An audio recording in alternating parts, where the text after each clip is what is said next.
विधान परिषदेमध्ये रमी खेळतानाचा कृषी मंत्री माणिकराव कोकाटे यांचा व्हिडिओ आता चांगलाच व्हायरल झाला। यावर मी रमी खेळत नव्हतो तर रमीची जाहिरात स्किप करत होतो अशी सारवासारव कोकाटे यांनी केली आहे। तर विसरा शेती खेळा रमी, मिळणार नाही शेतमालाची हमी अशी टीका जितेंद्र आव्हाड यांनी केली आहे।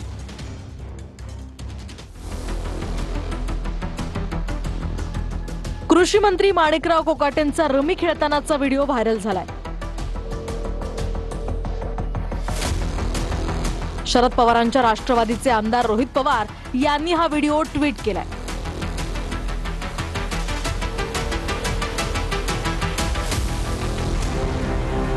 सत्तेतल्या राष्ट्रवादी गटाला भाजपला विचारल्याशिवाय काहीही करता येत नाही।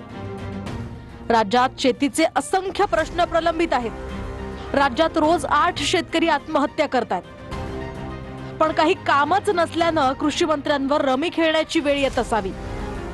रस्ता भरकटलेल्या या मंत्र्यांना शेतकऱ्यांची कभी गरीब किसानों की खेती पर भी आ जाओ ना महाराज ही आर्त हाक ऐकू येईल का, असं ट्विट रोहित पवारांनी केलंय। 8 आत्महत्या दिवसाला शेतकरी त्या ठिकाणी करत आहे आणि अशा परिस्थितीमध्ये आपले जे कृषी महोदय तिथं जर रम्मी सारखा खेळ नाही तर रम्मी खेळत असतील तर त्याला आपण काय म्हणणार। म्हणजे अतिशय दुर्दैवी गोष्ट आहे। सरकारने निर्णय त्या बाबतीत घ्यावा, पण सरकारपेक्षा अजितदादांनी त्या बाबतीतला योग्य असा निर्णय घ्यावा। कोणाचे व्हिडिओ पैशाच्या पेट्यांबरोबर येतात, बॅगांबरोबर येतात, कोणी रमी खेळताय, कोणी आमदार निवासात मारामाऱ्या करताय।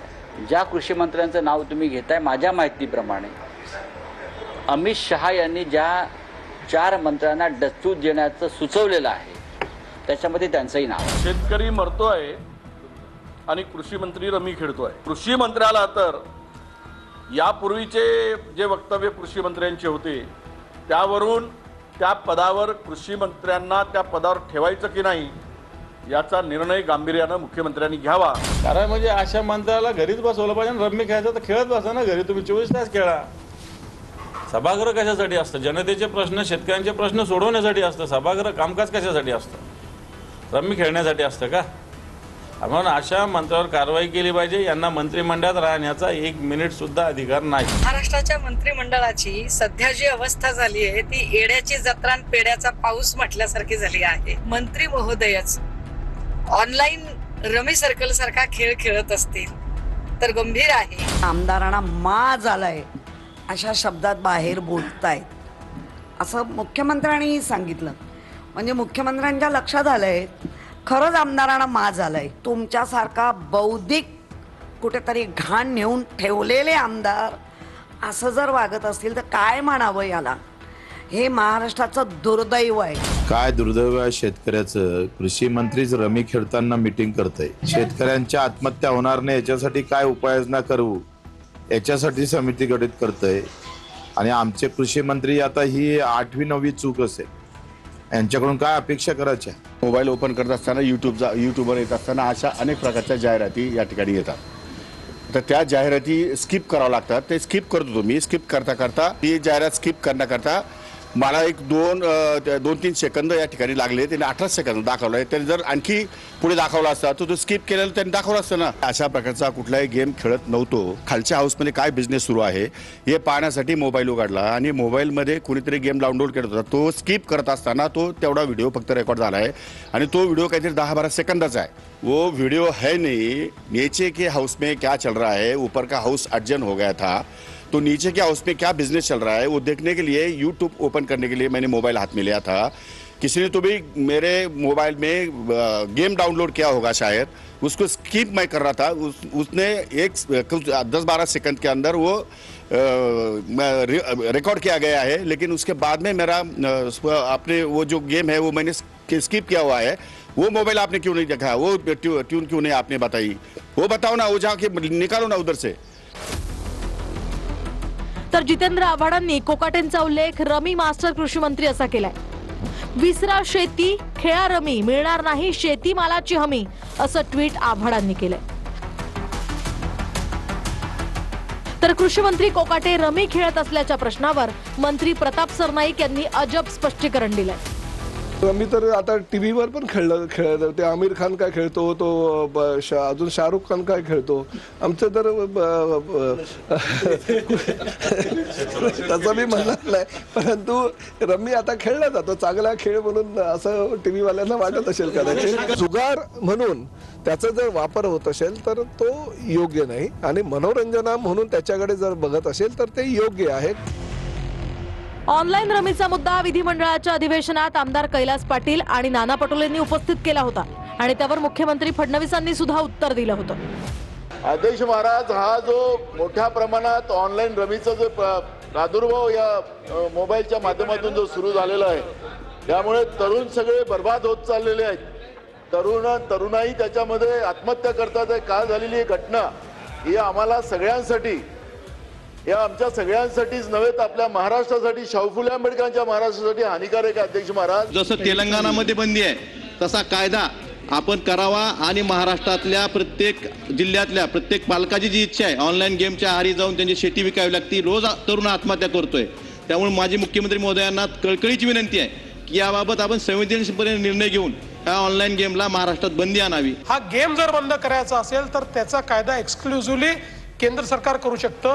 मी स्वतः पत्रही लिहिलं आहे, मी त्या ठिकाणी IT मिनिस्टर साहेबांशी बोललो आहे. केंद्र सरकारमध्येही आता हा गांभीर्याने विचार चाललेला आहे. आम्ही त्याचा पाठपुरावा करतोय, आणि केंद्र सरकारकडनं अशा प्रकारचा कायदा झाला पाहिजे याचा पाठपुरावा राज्य सरकार करेल. आम्ही 20 वर्षांनी एकत्र आलोय, महाराष्ट्रासाठी राज ठाकरेंशी चर्चा करणार, असं वक्तव्य उद्धव ठाकरे यांनी सामनाला दिलेल्या मुलाखतीमध्ये केलेलं आहे. एकत्र येण्यामुळे मुस्लिम आणि गुजराती लोकांनाही आनंद झाल्याचं उद्धव ठाकरे म्हणाले. तर ठाकरे आणि शिंदेही भविष्यात एकमेकांना मिठी मारू शकतात, असा टोला प्रताप सरनाईकांनी लगावलाय. राज ठाकरे आणि उद्धव ठाकरे यांच्यातल्या युतीच्या चर्चांनी पुन्हा जोर धरलाय. महाराष्ट्रासाठी राज ठाकरेंना कधीही फोन करू शकतो, असं वक्तव्य उद्धव ठाकरेंनी केलं. थेट चर्चा केली, काय अडचण काय कोणाला?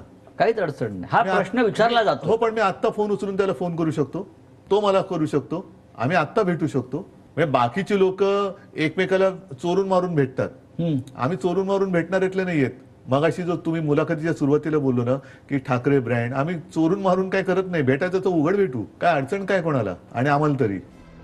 उद्धव ठाकरेंच्या या वक्तव्यानंतर बाळा नांदगावकर यांनीही त्यांच्या भावना बोलून दाखवल्यात.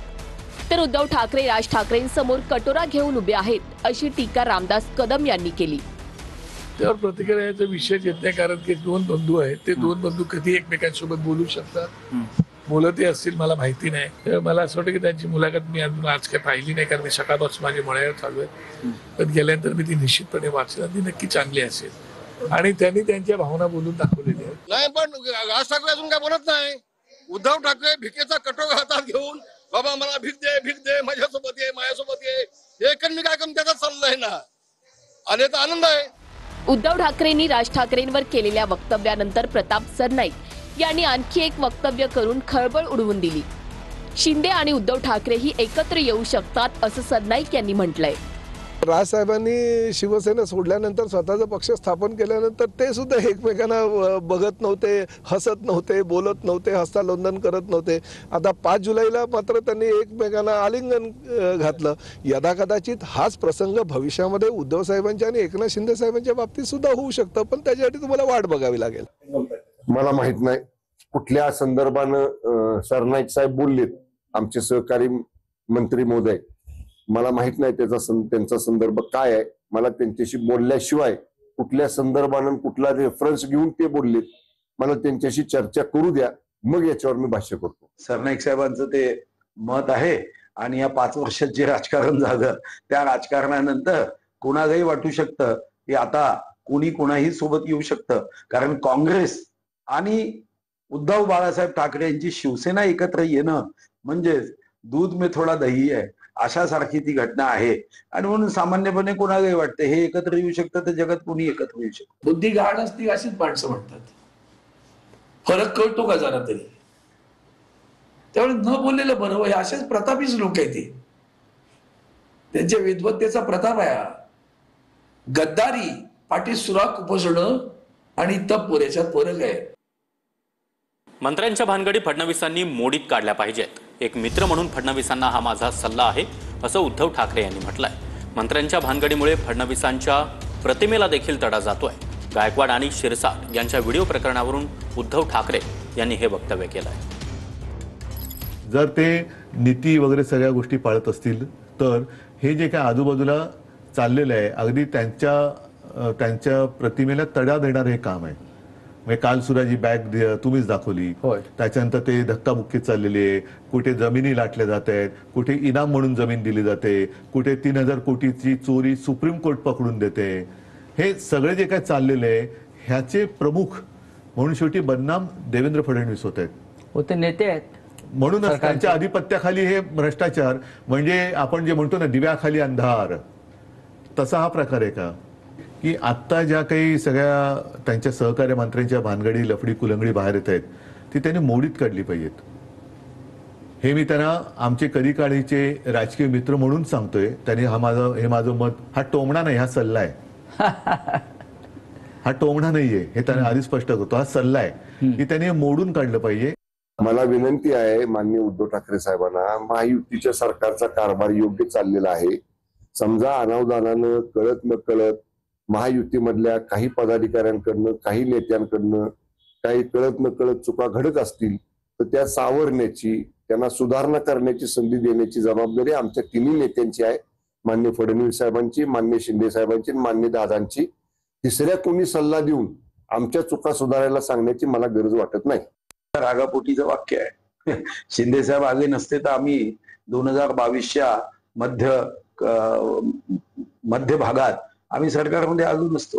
शिंदे साहेबांनी स्वर्गीय हिंदुहृदय सम्राट बाळासाहेब ठाकरे यांच्या विचाराची मशाल घेऊन जेव्हा त्यांच्या लक्षात आलं की ही मशाल काँग्रेसच्या ताब्यात चालली, तेव्हा देशहितासाठी स्वर्गीय हिंदुहृदय सम्राट बाळासाहेब ठाकरे यांच्या विचारासाठी समर्पित भावनेने पुढे काय होईल याची तमा न बाळगता वेडात दौडले सात असे शुद्ध गाणं जे आपण ऐकतो तसं त्यांनी विचार न करता, कदाचित किती नुकसान त्यांचं झालं असतं मला माहित नाही, पण महाराष्ट्राच्या हितासाठी, महाराष्ट्राच्या प्रगतीसाठी ते आले.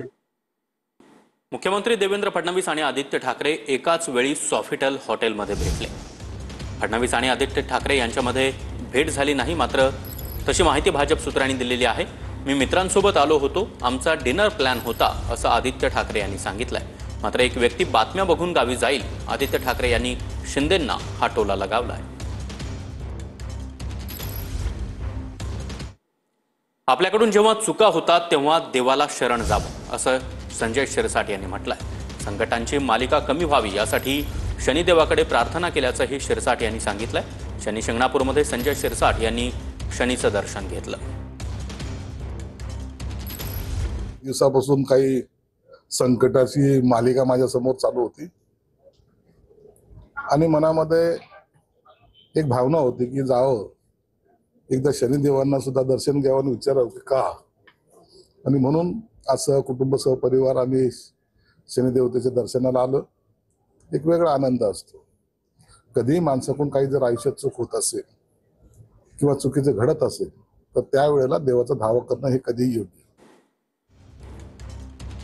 तर गेल्या काही दिवसांमध्ये संजय शिरसाट यांच्यावर विविध आरोप होत आहेत. त्याचबरोबर अनेक अडचणींचा सामना शिरसाट यांना करावा लागतो आहे. शिरसाट यांच्या घरातील एक व्हिडिओ देखील संजय राऊतांनी ट्विट केलेला होता आणि त्यांच्यावर गंभीर आरोप केलेले होते. त्या पार्श्वभूमीवर आता संजय शिरसाट यांनी ही प्रतिक्रिया दिली आहे. देव फक्त काम पडल्यावरच गेलेल्याला प्रसन्न होत नसतो, एवढं मला माहिती आहे. देवाची दररोज मनोभावे भक्ती करावी लागते.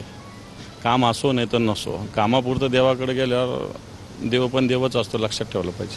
हास्यास्पद आहे रे, लाजच राहिली नाही ना तुम्हाला. इतका भ्रष्टाचार होऊन समजा असं समजू शकतं क्षणभर हे कुठल्या तरी दुसऱ्या पक्षाचं सरकार राज्यात असतं आणि असा प्रकार त्यांनी पकडला असं तर भारतीय जनता पार्टीने काय केलं असतं.